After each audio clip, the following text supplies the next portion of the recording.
introduction of Green's theorem. So let's get started. Okay, we can think about the line integral as a measuring the rotation of the fluid flow represented by vector field around fxy curve. It is counterclockwise rotation as being positive, in which C should be oriented counterclockwise. So imagine the two-dimension region. Imagine chopping the two-dimension region are enclosed by C into the many tiny pieces. Name the boundary of the pieces like C, 1 and other, and orient them all counterclockwise.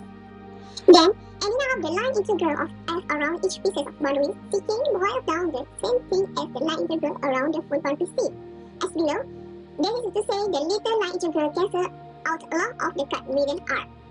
As you can see, the smaller and the smallest pieces, the line integral around each tiny pieces can be approximated using a two-dimension curve. As below formula, adding up this little bit of a curve using a double integral over R and applying the fact that some of the line integral cancel out along integral cut Green's theorem. As below formula. It is very common to see the Green's theorem writing like this as below formula. This is just to spell out the dot product in the left-hand side line integral as well as the curve in the right-hand side double integral. For whatever reason, it is common to use the letter P and Q to denote the component of the vector value function. As below formula for f function fxy. Okay, let us see the calculation by Amy.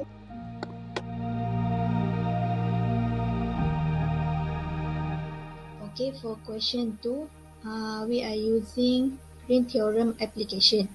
In electrostatic, the electric field lines can form any closed loops. However, the electric field line in electrodynamics form closed loop, which is entirely based on Green theorem, such a relation between integral and differential, form of Maxwell equation and the energy of steady current.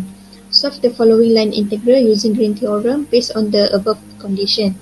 Let the force field is given by F equal to integral 1 plus x squared dx minus x squared y dy, where C consists of the arc of the parabola y equal x squared from negative 1, 1 to 1, 1, and find the work done by the force field along the C curve. For the solution, we are using Green theorem formula, where integral fxy dx plus gxy dy equal to integral dg per dx minus df per dy dA, where dA equal to dy dx.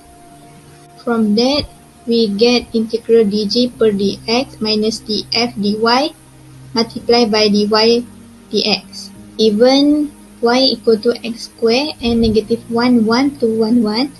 From the given information, we plot parabola graph from negative 1 to 1 and 1 to 1. Okay, next, W equal to integral dg per dx minus df dy multiplied by dy dx. For the limit y is equal to x squared to 1, limit x negative 1 to 1. The equation for g equal to 1 plus x squared. Differentiate dg per dx, we get 0. For f equal to x squared y, df per dx equal to negative 2xy. From there, we get 0 minus 2xy dy dx. Now we bring negative 2x at front to integrate with respect to y. Then we integrate y, we get y squared over 2. Then we integrate y and get y squared over 2. From that, we cancel the 2 and get negative xy squared. We substitute the limit 1 to x squared into the y. We get negative x minus x5. From that, we simplify and get negative x plus x5 dx. After that, we integrate with respect to x and get negative x squared over 2 plus x6 over 6 with 1 to negative 1. Then we substitute the 1 into value x and negative 1. Therefore, the work done by the force field along the curve C is 0. Thank you.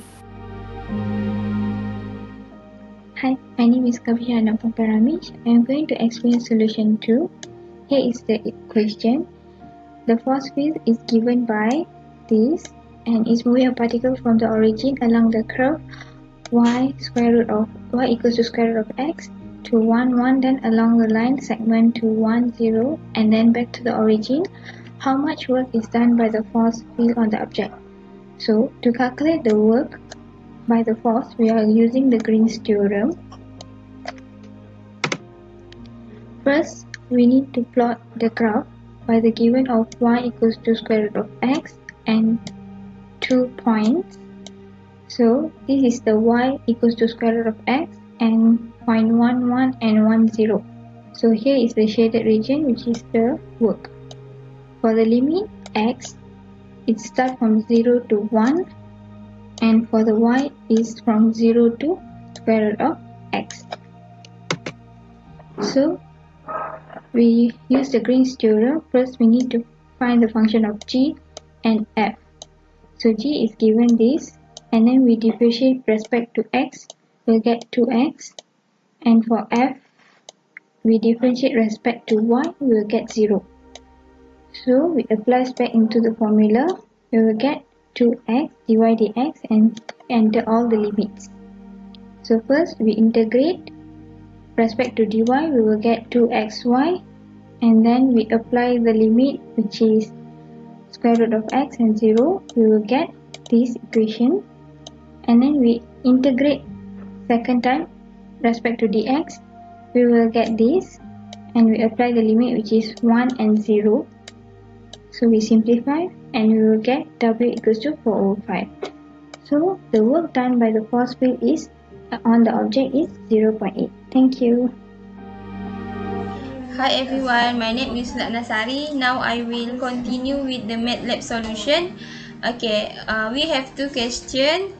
Question A, the information given x equal to -1, 1. Then y equal to x to the power of 2. Then we plot the graph with x exit and y exit with the 1 1 coordinate. Now I will run the coding to get the shape of the graph. Okay, alamak. This is the graph, the shape of graph. Okay. Okay, this is the shape for the first question. So now we continue with the second equation. The information given for this equation is x equal to 0, 1, y equal to set x, x1 equal to 1 1, y1 equal to 0 1. Now we plot the graph with x and y exit with the x1 and y1. So now I run the coding to get the shape of the graph. Okay.